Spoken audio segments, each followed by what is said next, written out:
Tinatayang nasa 38 katao naman ang patay bunsod ng plane crash sa Kazakhstan at Czech Republic. Binuksan ang pinto ng bansa para sa mga Taiwanese nationals na nais magtrabaho doon. Si Joy Salamatin sa sentro ng balita. 38 ang patay matapos bumagsak ang isang passenger jet sa Kazakhstan nitong Pasko. Lula nito ang nasa 67 pasahero. Bago ang insidente, binago ang ruta ng eroplano dahil sa makapal na fog.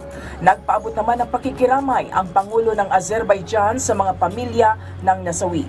Nagpapatuloy ang investigasyon hinggil sa plane crash. Pinayagan na ng Czech Republic ang mga Taiwanese na makapagtrabaho sa kanilang bansa kahit walang work permit sa susunod na taon. Ayon sa pamahalaan ng Czech Republic, ito'y isang malaking hakbang para sa pagbabago ng kanilang labor policy.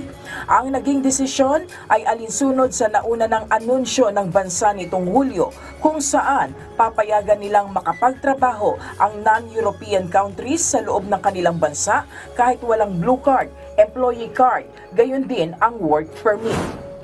Nagpaabot naman ng pagbati ang NASA astronauts na sina Suni Williams at Butch Wilmore mula sa outer space.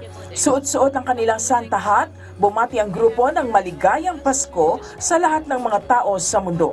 Mababatid na sina Williams at Wilmore ay babalik na sana noon pang Hunyo.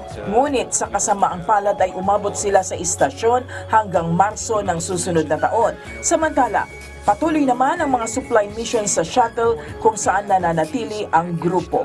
Joy Salamatin para sa Pambansang TV sa Bagong Pilipinas.